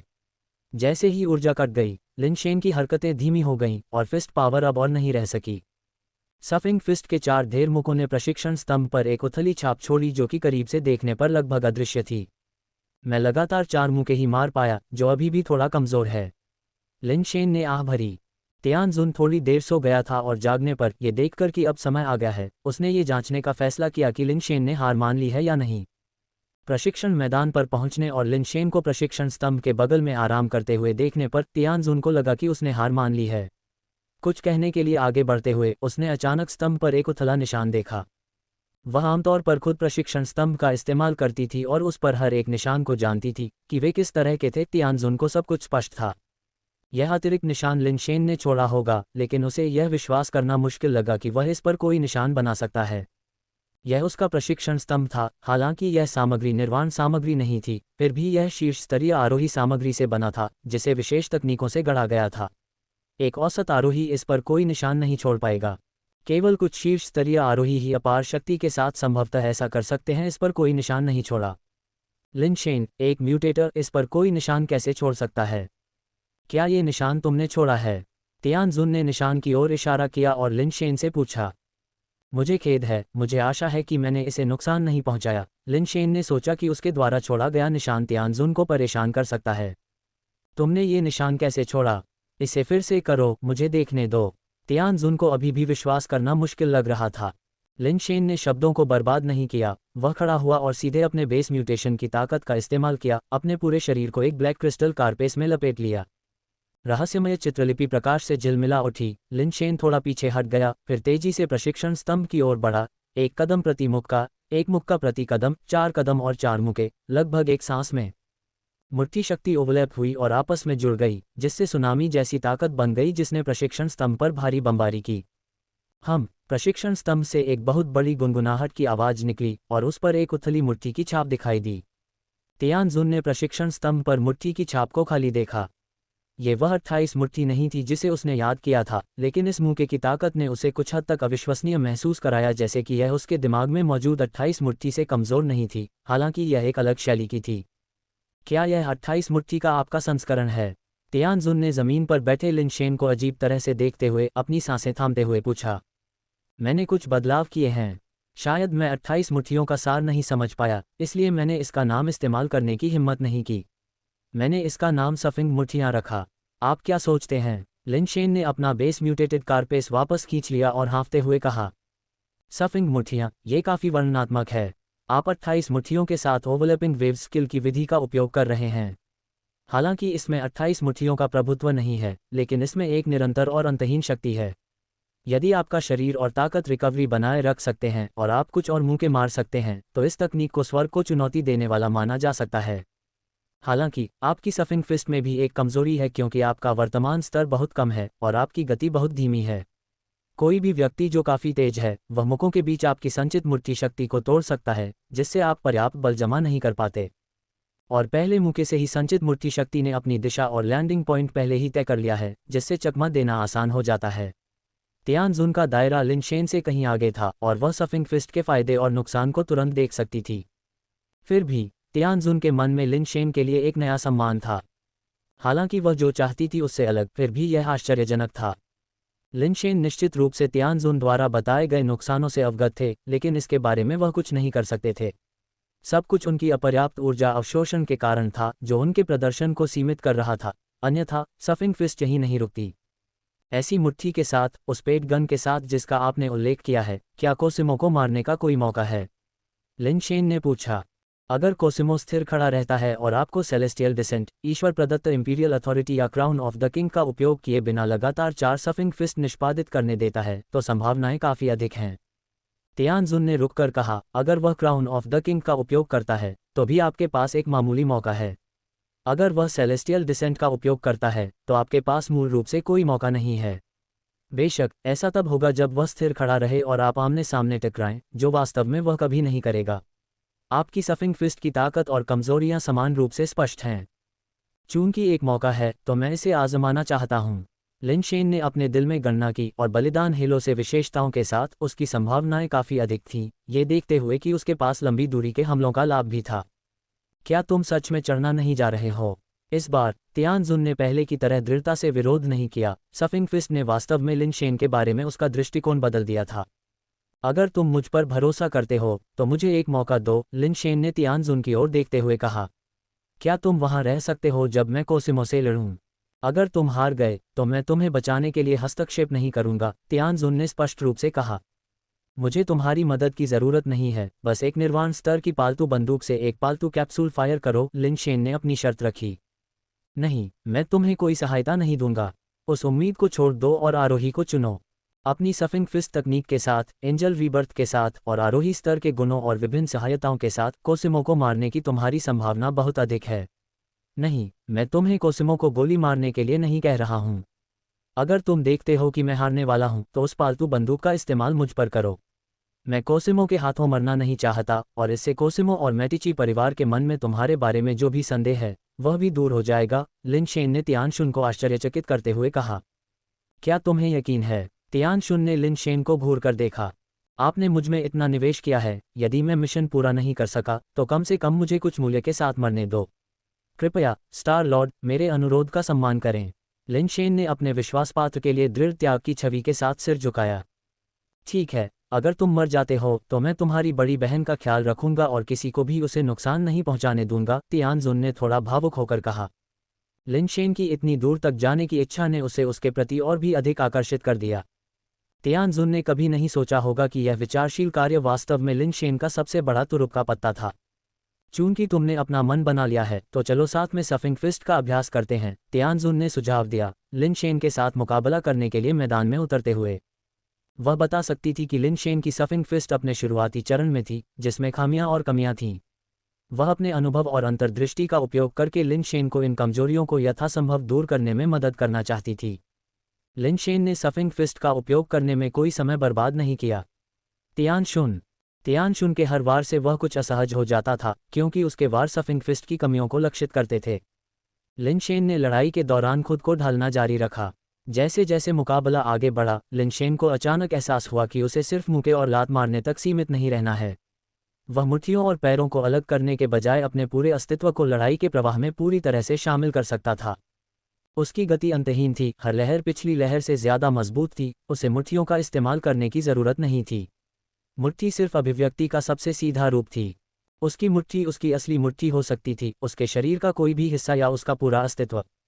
बस अफसोस की बात यह थी कि लिन शेन ने सिर्फ हरकत की तकनीक और मुट्ठी के कौशल का प्रशिक्षण लिया था और वह अपने पूरे शरीर को वेई वुफू की तरह हथियार में नहीं बदल सकता था। हालांकि इस सिद्धांत को समझने के बाद लिन शेन की सफिंग फिस्ट तुरंत बहुत ज्यादा चुस्त हो गई। पूर्णता के लिए प्रयास करने से पहले जो कठोरता पैदा हुई थी वह भी सहज हो गई। लिन शेन के परिवर्तन को देखते हुए तियानजुन ने चुपचाप सिर हिलाया। इस लड़के की प्रतिभा वाकई कुछ हद तक दिलचस्प है। हालांकि बेजोड़ नहीं, लेकिन इसमें निश्चित रूप से अप्रत्याशित तत्व हैं। 28 फिस्ट्स में उसकी महारत संयोग से नहीं लगती। तियानजुन के मार्गदर्शन में लिन शेन की सफिंग फिस्ट पूरी तरह परिपक्व नहीं हुई होगी, लेकिन उसने एक बुनियादी दक्षता हासिल कर ली थी। कम से कम उसे असली लड़ाई में कोई समस्या नहीं होगी। तियानजुन ने गुप्त रूप से गणना की कि लिन शेन की सफिंग फिस्ट उसके तैयार किए गए पोशन और फिस्ट ट्रैप्स के संयोजन से, अगर वह एक चतुर रणनीति को अंजाम दे सकती है और कोसिमो को तुरंत उसके दिव्य वंश को प्रकट करने के लिए धोखा दे सकती है, तो सफलता की वास्तविक संभावना थी। एक क्रिस्टल बेस 9वें मोड़ के आरोहण को हरा सकता है। अगर यह वास्तव में होता है तो यह ब्रह्मांड के इतिहास में दर्ज होने के योग्य होगा। तियानजुन को प्रत्याशा की एक हल्की भावना महसूस हुई, ये सोचकर कि अगर लिन शेन वास्तव में सफल हो गया तो इसका क्या मतलब हो सकता है। मुट्ठी लपेटों की इस जोड़ी को जिद्दी अकेला इच्छा कहा जाता है, जो एक मास्टर निर्वाण स्तर के हथियार बनाने वाले द्वारा आकस्मिक निर्माण है। हालांकि वे दिव्य हथियार नहीं हो सकते हैं, उनकी ताकत 10वीं बारी के जीवन आधार के बराबर है। सबसे चमकदार विशेषता मुट्ठी से संबंधित कौशल को बढ़ाने की उनकी क्षमता है। हालांकि आपकी मुट्ठी शक्ति एक सहज कौशल नहीं है, फिर भी इसे जिद्दी अकेला इच्छा द्वारा बढ़ाया जा सकता है। इसका अच्छा उपयोग करें। तियानजुन ने लिन शेन को मुट्ठी लपेटों का एक अजीब सेट दिया। तियानशुन ने उड़ने वाले वाहन को चलाया और लिन शेन को वापस ओशन हेवन आइलैंड पर छोड़ दिया। लिन शेन आधे दिन तक द्वीप के चारों ओर घूमता रहा, कुछ बेस वेरिएंट जीवों का शिकार करता रहा। अंत में ईविल ड्रैगन पर सवार होकर पास के रेजफैंग आइलैंड के लिए निकल गया। कोसिमो लिन शेन की हरकतों पर नजर रख रहा था और जब उसे पता चला कि Lin Shen Ocean Heaven Island छोड़ चुका है तो वह इस बारे में झिझक रहा था कि क्या उसे कोई कदम उठाना चाहिए। जब उसे पता चला कि तियानशुन एन और ची परिवारों के लोगों से मिलने के लिए जायंट रिंग स्टार के अंदर वापस जा रहा है, तो कोसिमो अब अपने जानलेवा इरादे को रोक नहीं सका। तियानशुन उससे जल्दी से निपटना चाहता था और कोसिमो को भी यही समस्या थी।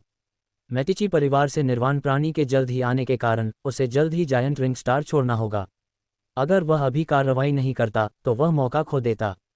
अब और झिझकते हुए कोसिमो सीधे अपने उड़ने वाले वाहन में सवार हो गया और लिनशेन के स्थान की ओर दौड़ पड़ा। लिनशेन ईविल ड्रैगन पर सवार होकर रेजफैंग द्वीप पर पहुंचे। ईविल ड्रैगन बिना किसी उड़ान प्रतिबंध के द्वीप के ऊपर से उड़ गया। लिनशेन ने तियानजुन से पहले ही जान लिया था कि रेजफैंग द्वीप पर उड़ान प्रतिबंध शारीरिक उड़ान पर लागू नहीं थे, बल्कि विशेष रूप से उन लोगों को लक्षित करते थे जो उड़ान भरने की शुद्ध क्षमता पर निर्भर थे। उदाहरण के लिए, रेजफैंग द्वीप पर पंख और उड़ने वाले वाहन वाले जीव अप्रभावित थे। हालांकि एस्केंडर्स और लाइफ बेस वाले लोगों की उड़ान क्षमता वास्तव में द्वीप पर प्रतिबंधित थी। यहाँ तक कि निर्वाण प्राणी भी वहां नहीं उड़ सकते थे जब तक कि वे तियानजुन जैसे पंखों वाली प्रजाति न हो। जैसे ही ईविल ड्रैगन आकाश में उड़ रहा था, लिनशेन ने कई रेजफैंग जानवरों को देखा जो साही से मिलते जुलते थे। उनके मुंह नुकीले थे और शरीर कॉन्टों से ढके हुए थे जो हेजहॉग जैसे थे और उनका आकार हाथियों से तुलना करने योग्य था। लिनशेन ने दुष्ट ड्रैगन को द्वीप पर उतारा और अपने दाहिने हाथ से कई रेजफैंग जानवरों को मार डाला। अपने दाहिने हाथ पर उसने काले क्रिस्टल से बने बिना उंगलियों वाले 2 दस्ताने पहने हुए थे। ये लिनशेन के कवच के रंग के बहुत करीब थे। दस्ताने बहुत पतले थे, पहनने के बाद त्वचा से कसकर चिपके रहते थे, लेकिन इससे उसकी हथेलियों की लचीलापन में कोई बाधा नहीं आती थी। काले दस्ताने पर सफ़ेद क्रिस्टल इनले से बना एक विशेष पैटर्न था। ये स्पष्ट नहीं था कि पैटर्न क्या था, काफ़ी अजीब लग रहा था, जैसे कि यह किसी तरह का प्रतीक हो, लेकिन इसका अर्थ अज्ञात था। तियानजुन ने कहा कि इन दस्ताने का नाम स्टबबॉर्न लोनविल्फ था और लिनशेन को यकीन नहीं था कि यह उनका असली नाम था या तियानजुन उसे अकेले काम न करने का संकेत दे रहा था। लिनशेन ने तियानजुन से यह भी पूछा था कि क्या दूसरों को पता चलेगा कि उसने कोसिमो को मारने के लिए ये दस्ताने पहने हैं, तो क्या इससे उस पर कोई प्रभाव पड़ेगा। लेकिन तियानशुन ने लिनशेन से कहा कि वह उस मुद्दे की चिंता किए बिना उनका साहपूर्वक उपयोग करें। लिनशेन खुद काफ़ी आश्वस्त थे। उनके पास अपने फ़ायदे थे और तियानशुन द्वारा प्रदान की गई इतनी सारी जानकारी के साथ यह एक कार्ड गेम खेलने जैसा था जहां कोसिमो मकान मालिक को उसके खिलाफ खुले तौर पर खेलना था। सभी तैयारियों के साथ भले ही लिनशेन के कार्ड थोड़े कमज़ोर थे, फिर भी उनके पास एक मौका था। एकमात्र निराशा ये थी कि पिछले 2 या 3 दिनों में बलिदान हेलो ने बहुत अधिक प्रसाद जमा नहीं किया था और इसके भीतर संग्रहित विशेषता केवल 140 अंकों से थोड़ी अधिक थी, अभी तक 150 नहीं। संख्याओं पर विचार करते हुए लिनशेन ने अनुमान लगाया कि उनकी अपनी विशेषता सफिंग फिस्ट से बढ़ावा, जिद्दी लोनविल गॉन्टलेट्स और तियानशुन द्वारा प्रदान की गई औषधि के साथ उनकी संभावनाएं काफ़ी महत्वपूर्ण थीं। यह मुख्य रूप से इस बात पर निर्भर करता था कि वह अपने कार्ड कैसे खेलते हैं। अच्छा खेला, वह जीत सकता है, खराब खेला, हारने की संभावना भी काफ़ी थी। जब लिनशेन रेजफैंग द्वीप पर रेजफैंग जानवरों को मार रहा था, तब पायनियर कोर विशाल भगवान पर्वत की खोज कर रहा था। विशाल भगवान पर्वत बहुत विशाल था, जिससे मानव माता ग्रह पर प्रसिद्ध पर्वत तुलना में मात्र मिट्टी के टीले जैसे दिखते थे।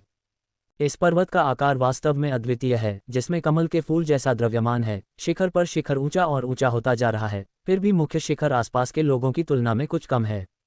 पिछले कुछ दिनों से पायनियर कोर परिधि की खोज कर रहा है, घोंघे की गति से आगे बढ़ रहा है। वे अभी तक मुख्य शिखर के क्षेत्र में नहीं पहुंचे हैं।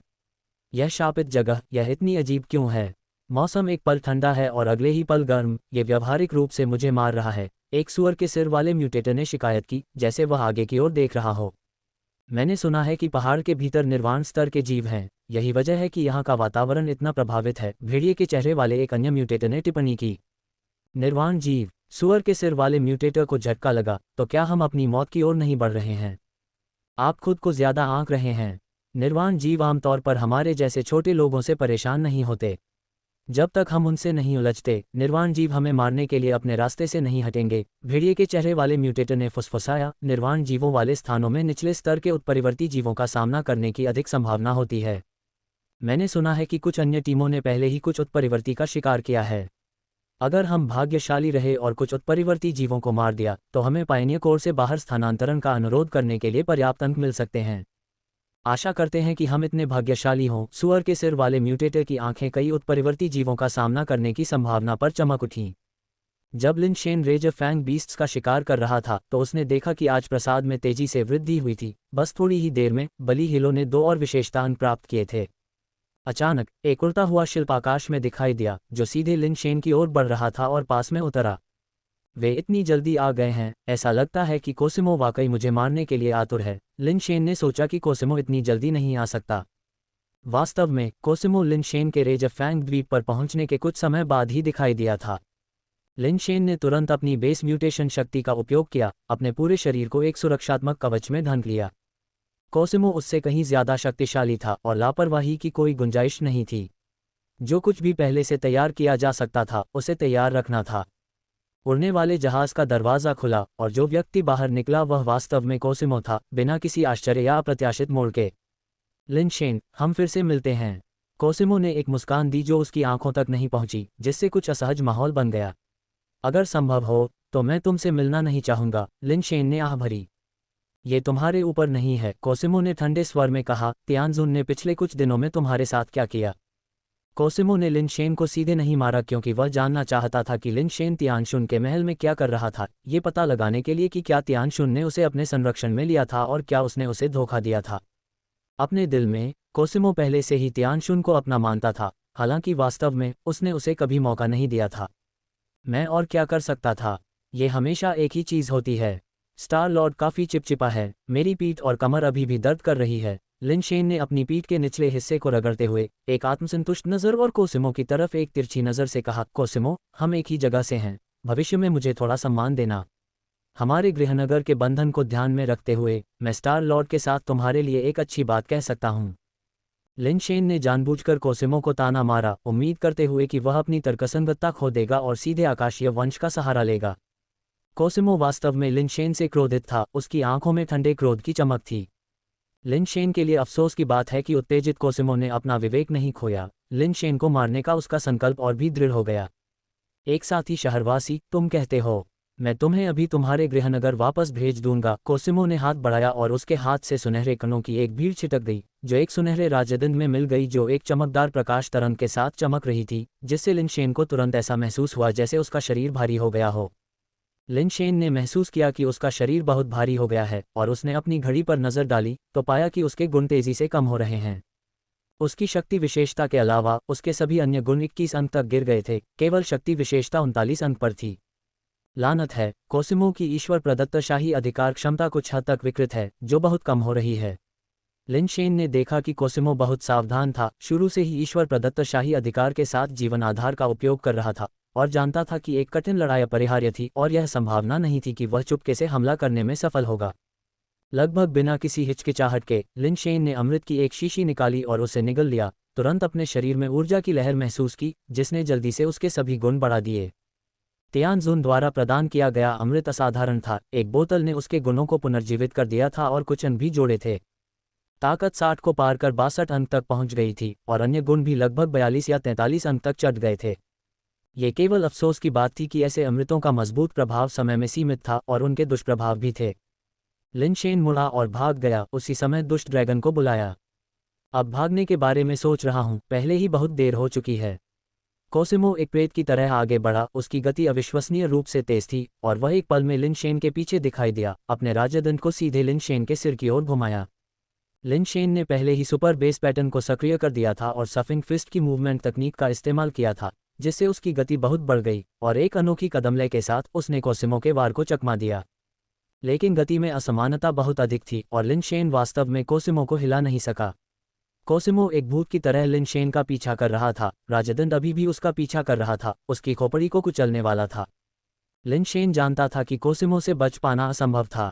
सफिंग फिस्ट मूवमेंट तकनीक के बढ़ने के बाद भी उसकी गति 100 से बहुत दूर थी, जबकि कोसिमो की गति 150 के करीब थी। अंतर बहुत बड़ा था। लिन शेन ने पलटकर एक मुक्का मारा जो सीधे कोसिमो के राजदंड की ओर था। कोसिमो की नज़र में लिन शेन की हरकत निस्संदेह आत्मघाती थी। एक म्यूटेटर ने उसका सामना करने की हिम्मत की, यह मौत की इच्छा के अलावा और क्या हो सकता है। धमाका, लिन शेन के मुक्के ने राजदंड पर वार किया। उसका शरीर बार बार पीछे की ओर हिला, लेकिन कोसिमो के वार को आखिरकार उसने रोक दिया। कोसिमो जाहिर तौर पर हैरान था। उसने उम्मीद नहीं की थी कि लिन शेन उसके वार को रोक देगा, भले ही यह बिना किसी कौशल के इस्तेमाल किया गया वार था।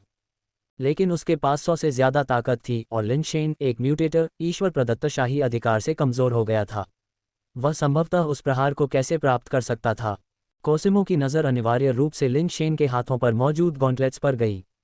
उनके विचार में निस्संदेह गॉन्टलेट्स ही इस उपलब्धि का कारण थे। एक म्यूटेटर का कौशल, चाहे कितना भी मजबूत क्यों न हो, ज़्यादा से ज़्यादा उस विशेषता को दोगुना कर सकता है जो पहले से ही एक शीर्ष स्तरीय जन्मजात कौशल था, लेकिन संभवतः इसका ये प्रभाव नहीं हो सकता था।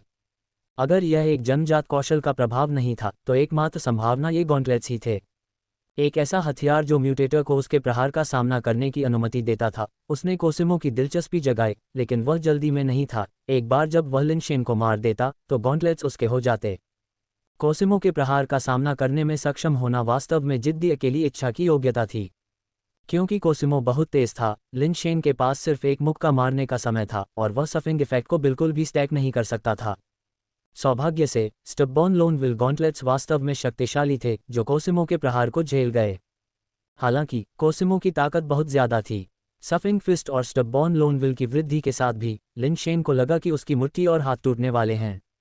लिन शेन को अचानक जिमेन स्वॉर्ट्समैन से ईर्ष्या हुई। अगर उसके पास उसकी शक्ति विघटन कौशल होता तो यह इतना कठिन नहीं होता।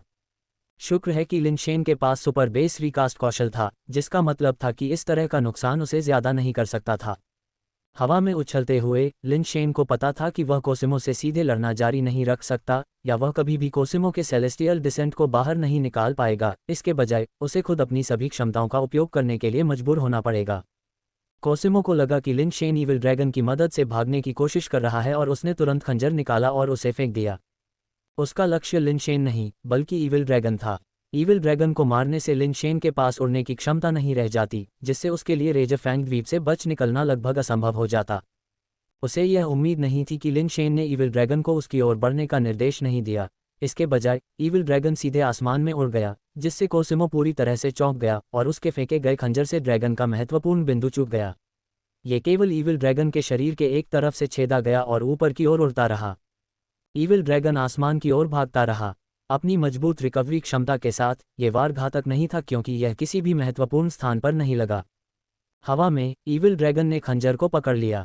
चूंकि स्पिरिट बेस उड़ नहीं सकता था, इसलिए कोसिमो के थ्रो से संचालित खंजर अपनी ताकत खोने के बाद अब नियंत्रण में नहीं था। लिन शेन को आसमान में छलांग लगाते देख कोसिमो भी अधिक गति और ऊंचाई के साथ उछला। उसकी नज़र में लिन शेन का हवा में उछलना आत्महत्या थी। एक पल में उसने लिन शेन को पकड़ लिया, लेकिन कोसिमो के आश्चर्य के लिए लिन शेन ने एक बार फिर बीच हवा में दिशा बदल दी, दूसरी तरफ छलांग लगाई और कोसिमो के हमले को अपने निशाने से चूकने दिया। अब उड़ने की क्षमता के बिना वह लिन शेन का पीछा नहीं कर सकता था। वह अपनी बाहों से उस तक नहीं पहुंच सकता था और केवल असहाय होकर देख सकता था क्योंकि लिन शेन और दूर जा रहा था। लिन शेन ने बीच हवा में तुरंत 3 मुक्कों के साथ जवाबी हमला किया। सफिंग फिस्ट की लगातार परतें आपस में जुड़ गईं, हवा में उड़ रहे कोसिमो की ओर विस्फोट करते हुए। लिन शेन को उम्मीद नहीं थी कि कोसिमो उसे पकड़ लेगा। एक पल के लिए उसने एक ही वार में जीत या हार का निर्धारण करने के अवसर का लाभ उठाने के लिए बलिदान प्रभामंडल को मुक्त करने पर विचार किया, संभवतः कोसिमो को आश्चर्यचकित करके, शायद इससे पहले कि उसे सेलेस्टियल डिसेंट या क्राउन ऑफ द किंग का उपयोग करने का मौका मिले। लेकिन लिन शेन ने इस विचार को त्याग दिया क्योंकि उसने देखा कि बलिदान प्रभामंडल के लिए बलिदान की पेशकश तेजी से बढ़ रही थी। बलिदान जोड़ 1, बलिदान जोड़ 1, बलिदान जोड़ 1। संकेत लगातार उसके दिमाग में चमकते रहे, एक दूसरे के ऊपर ढेर हो गए, जिससे ये जानना असंभव हो गया कि कितने प्रसाद जोड़े गए थे, क्योंकि विशेषताएं भी बेतहाशा बढ़ गईं। यह मेरा मौका है, लिन शेन ने उत्साह से सोचा। जीवन और मृत्यु को निपटाने के विचार को तुरंत त्याग दिया। उसने सफिंग ट्रिपल स्ट्राइक का उपयोग करने का विकल्प चुना, हवा में उड़ रहे कोसिमो पर बमबारी की। कोसिमो मुट्ठी की शक्ति को नहीं देख सकता था, लेकिन वह हवा में मुक्का मारने से होने वाले उतार चढ़ाव और ध्वनि को महसूस कर सकता था और सुन सकता था। बिना किसी हिचकिचाहट के कोसिमो अपने हाथ में राजदंड लेकर आगे बढ़ा। धमाका! ट्रिपल स्ट्राइक के बल पर कोसिमो हिल गया और पीछे की ओर उड़ गया। उसका राजदंड लगभग उसकी पकड़ से फिसल गया। एक म्यूटेटर में इतनी अविश्वसनीय ताकत कैसे हो सकती है? कोसिमो हैरान और क्रोधित था, लेकिन दुर्भाग्य से उड़ने की क्षमता के बिना बीच हवा में लटका हुआ उसके लिए खुद को स्थिर करना असंभव था। लिन शेन ने अपने बाएं पैर को अपने दाहिने पैर के तलवे से छुआ और एक बार फिर हवा में उछला, सफिंग ट्रिपल पंच की एक और श्रृंखला फेंकी। सुपर बेस पैटर्न की वृद्धि के साथ वह अधिक से अधिक सफिंग क्वाड्रा पंच कर सकता था, लेकिन इससे उसकी बहुत अधिक ताकत खर्च हो जाती। इस प्रकार लिन शेन ने क्वाड्रा पंच का उपयोग नहीं किया, केवल ट्रिपल मुट्ठी का उपयोग किया, जिससे वह लगातार ट्रिपल मुट्ठी फेंकने में सक्षम हो गया। कोसिमो हवा में हिलने में असमर्थ था, इसलिए उसके पास सफिंग ट्रिपल स्ट्राइक्स का सामना करने के अलावा कोई विकल्प नहीं था। लिन शेन के कुशल पोजीशनल खेल ने उसे लगातार उड़ाए रखा, जिससे वह जमीन पर नहीं उतर पाया।